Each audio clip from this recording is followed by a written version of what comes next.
بلتر حليب وكوباية دقيق ومن غير بيض ولا فرن هخليكي تعملي أحلى بودنج بارد يشرفك قدام ضيوفك وطعمه خطير. في حلة على النار هنحط لتر حليب يعني حوالي 5 كوبايات، ونضيف عليهم كوباية دقيق ومعلقة كبيرة حوالي 130 جرام وكوباية سكر 180 جرام وأربع معالق كبار كاكاو خام مليانين 45 جرام، ونقلبهم كويس جدا قبل ما نولع النار.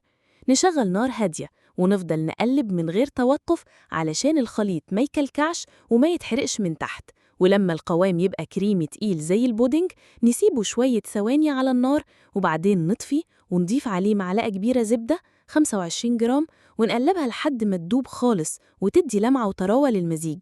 في الوقت ده نكون طحنا عبوة بسكويت كاكاو 200 جرام ناعم جدا، ونفرده في صينية ونوزعه في كل حتة.